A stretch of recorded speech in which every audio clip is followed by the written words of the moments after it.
бізде әдебиеттің сабағы. Ендеше сабағымызды бастайық. Ең бірінші балаларына ғана айта қойыңыздар.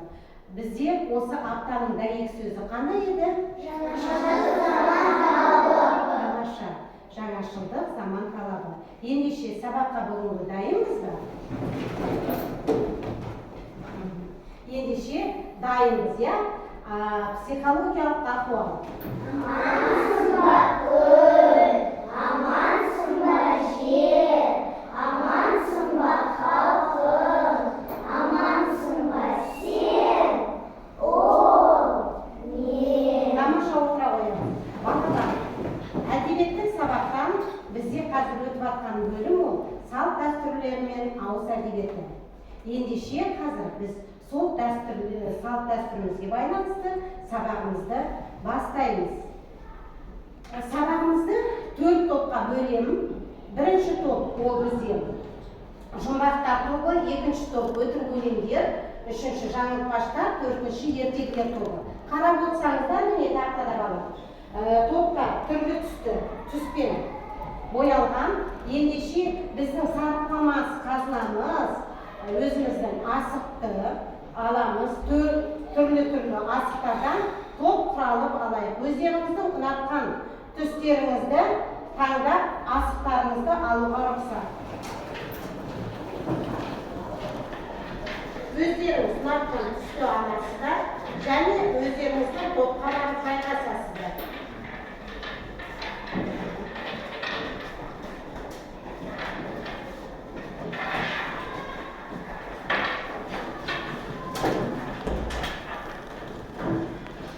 Тамаша.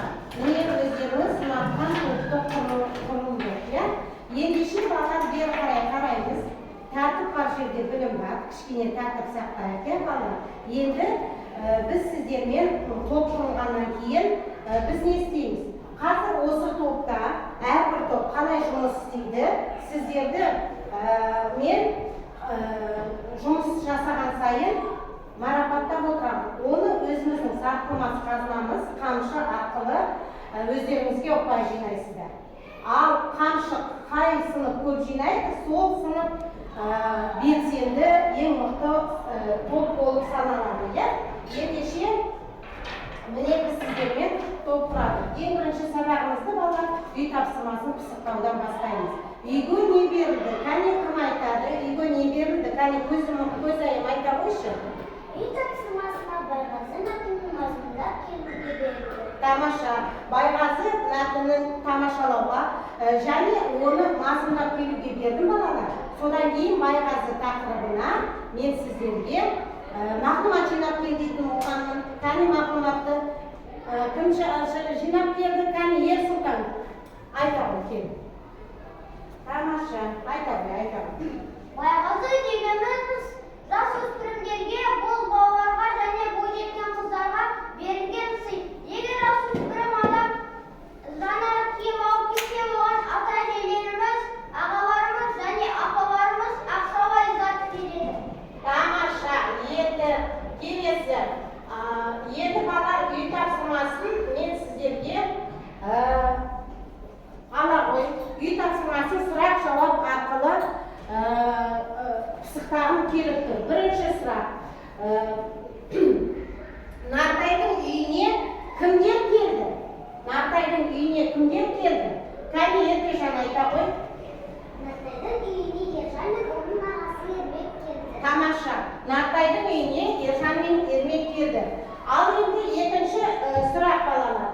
Ермек пен Ержанның апасы кетіп бара жатқан кезде неге атасы тоқтатты? Кәне Ералы жаңылтпаштар тобынан айта ғой кәне. Нартайдың атасы тоқтатқаны әжесінен Байғазы ақша алу керек еді. Тамаша. Байғазы ақша алу керек екен. Өте жақсы марапаттап отырамыз балалар. Кәне қошемет көрсетеміз. Ал енді ары қарай балалар. Сонда апасы Байғазы бермес бұрын бергеннен кейін барып қандай нақыл сөз айтты? Кәне кім айтам дейді? Нақыл сөзді. Кәне Ер Сұлтан айтам. Нақыл сөзді әжесі. Ал балалар киімдерін тозға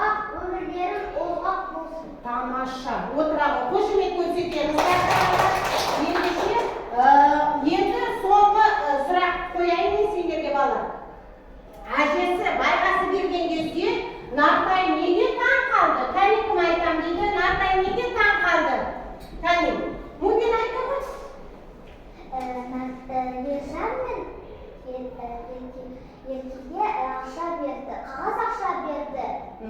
Қағаз неге таң қалды, иә? Өте жақсы. Қошемет көрсетеміз. Ары қарай Нартай соңында неге қуанды, мәз болды. Кәне кім айтады? Кім айтады ең соңғы тапсырманы? Кәне Берсұлтан айта ғой. Нартай әжесі оған байғұсы бергенде Нартай Не деп айтты? ата сенеге сонымен мектепке қағаз ақша бердіңіз деді. Атасы оған сен кішкентай болғанда сен де адамдардан байғазы Алдым деді, иә? Тамаша. Бердім, әне. Сонымен қошемет көрсетеміз, сонымен барлығымызға да осындай байғасы берген шығар, иә? Кішкентай кезімізде бізге байғасы берді.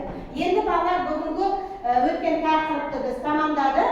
Енді қазір біз сіздермен жаңа тақырыпқа көшейік. Қазір балалар мынау видеоға назар аударамыз. Қараймыз бәріміз. Мұқият қараймыз.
Раяна, не көрдің сен бейнебаянында?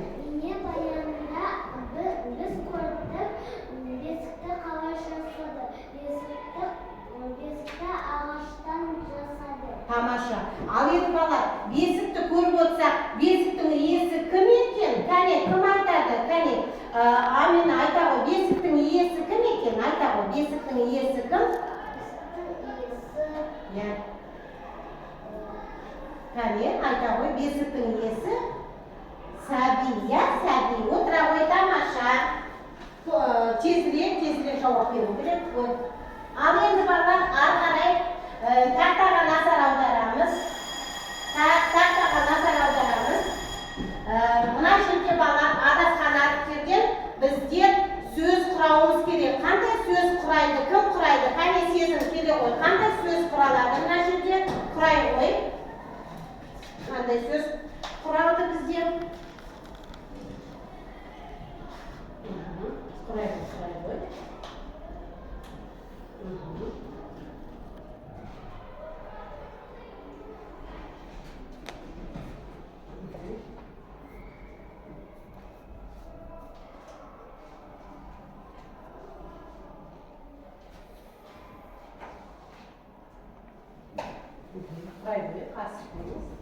Тамаша, қане қошемет көрсетеміз.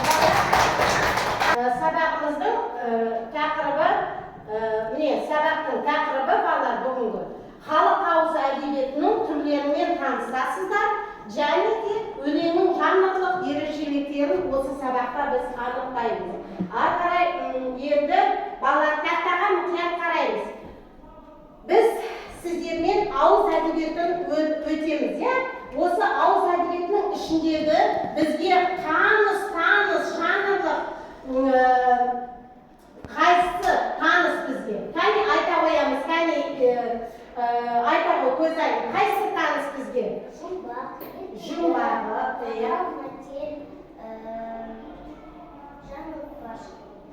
сосын тағы бар ма? Өтірік өлең, өтірік, содан кейін айтыс бізде бар, отыра ғой тағы толықтырады. Кәне ер сол айнеса қайсысын тағы өттік біз айта ғой, көзайым ала ғой. Өттік тағы аңыз. Аңызды өттік, тамаша. Тағы бар ма? Осының ішінде айтыс, тамаша. Өткен сабақта біз сендермен айтысты өттік. Қошемет көрсетеміз дағы ауыз әдебиетін. Енді мен сіздерге толық түсіндіріп өтейін. Тақтаға мұқият қараймыз бала. Халық ауыз әдебиеті дегеніміз не? Ауызша тараған көркем әдеби шығармалардың бірі. Олар жаттап алу арқылы ауыздан ауызға таралған, сондықтан ауыз әдебиеті деп аталады. Оны бала ежелден ата-бабамыздан келе жатқан бұл бізге ауыз әдебиеті деп аталатыны да сол себептен. Ендеше бүгін біз сіздермен бесік жырын өтеміз. Кәне кітабымызды ашамыз, бір зуылдатып оқимыз. Тезірек. Бесік жырын.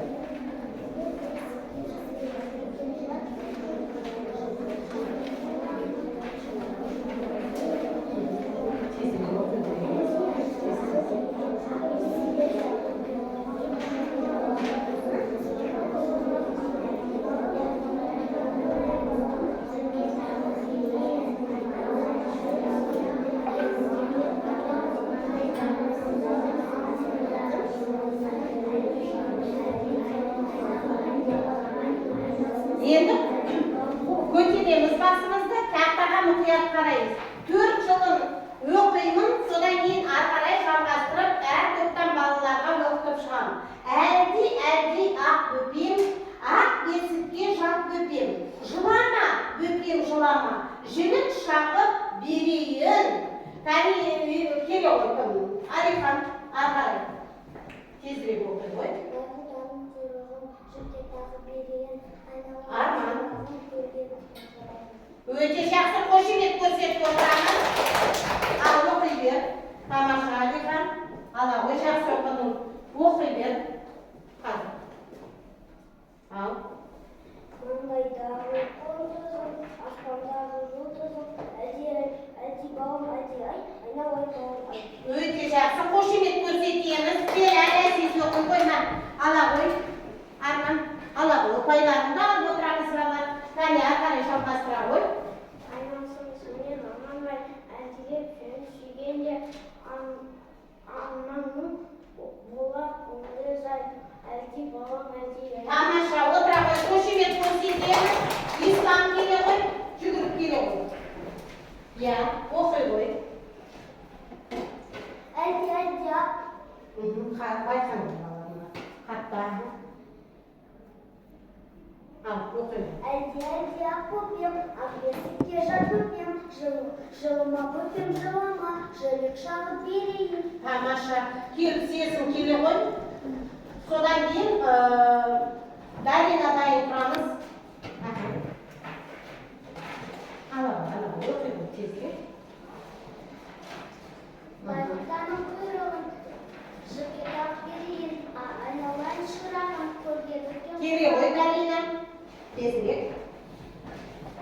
Алды ма? Отыра ғой. Кел, оқи ғой. Арқарай оқи бер. Ал, оқи ғой. Жақын алысырастаңдар. Маңайдағы қондызым, аспандағы жұлдызым, әлди балам, әлди ай,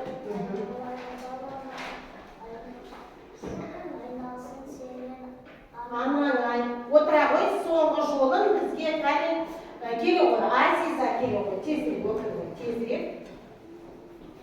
Даринаға. сені сүйгенде ананың болар көңілі жат. Әлди балам, әлди ай, әлди ақ бөпем. Өте жақсы. Отыра ғой. Қошемет көрсетеміз. Болды. Бала енді дәптерімізді ашамыз. Дәптерге сөздік жазамыз. Бүгінгі ай мен күнді жазамыз.